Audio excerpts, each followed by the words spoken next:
Salam sejahtera. Bak kata pepatah, tak kenal maka tak cinta. Jadi izinkan saya memperkenalkan diri.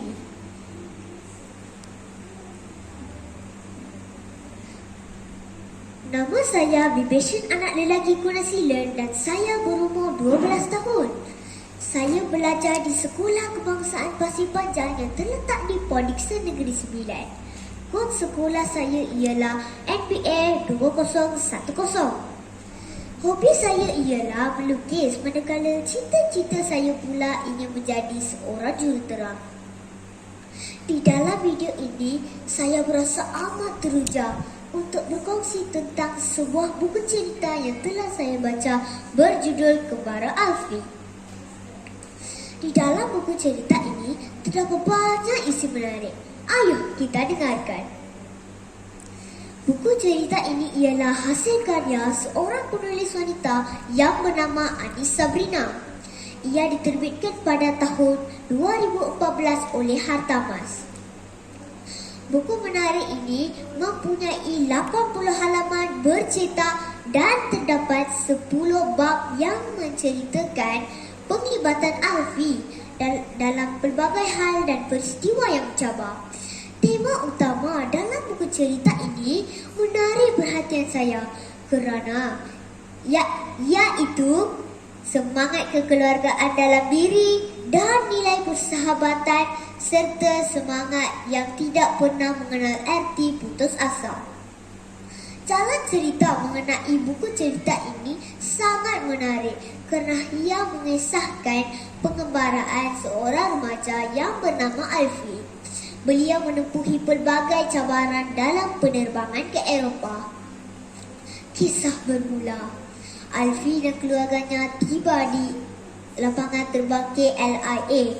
Ketibaan mereka disambut oleh keluarga Rodney, sahabat baik Alfie. Rodney juga akan mengikut keluarga Alfie melancong selama seminggu ke Eropah.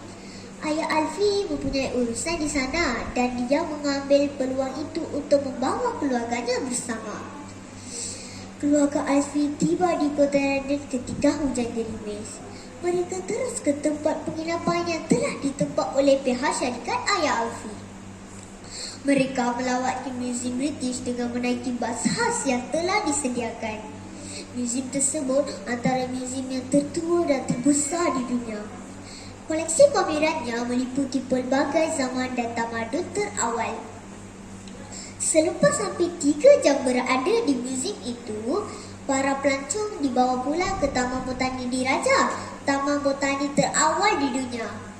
Hari keempat dan kelima di kota London, ayah Alfie kembali sibuk dengan urusan kerjanya. Keesokan harinya, mereka akan melanjutkan percutian mereka ke Eropah. Di lapangan terbang, Alfie terpandang akan seorang tua yang berkerusi roda ingin menggunakan tandas. Alfie membantunya dengan membuka pintu tandas. Alfie juga terpaksa menunggu sehingga orang tua itu keluar. Tindakan Alfie itu telah menyebabkan keluarga Alfie terlepas penerbangan. Sudah lebih sejam ayah merungut dan meleteri Alfie. Ayah membawa mereka ke sebuah hotel. Berita gempa disiarkan di rangkaian utama. Kapal terbang yang sepatutnya mereka naiki itu terhempas kerana cuaca buruk semasa hendak mendarat. Alfie sendiri sukar hendak mempercayai kejadian itu. Ternyata suasana di dalam kapal terbang itu sama dengan mimpinya. Pada malam itu, ayah Alfie menempa tiket penerbangan yang baru untuk ke Eropah. Selepas beberapa jam penerbangan, akhirnya kapal terbang yang mereka naiki itu mendarat di lapangan terbang utama.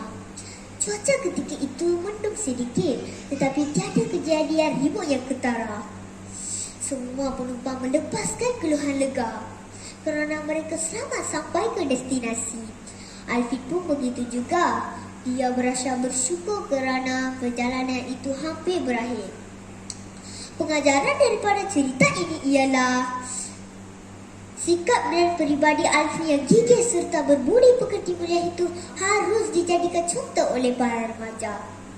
Di setiap cerita yang dipaparkan diselipkan nasihat dan pesanan untuk para remaja. Semoga siri ini dapat memberi makna baru tentang kehidupan remaja masa kini. Akhir sekali, saya mengajak para pendengar untuk membaca buku cerita berjudul Kembaraan Alfi ini. Anda pasti akan terhibur. Olak lepek tempat berlibur, teruna darah sungguh bergaya.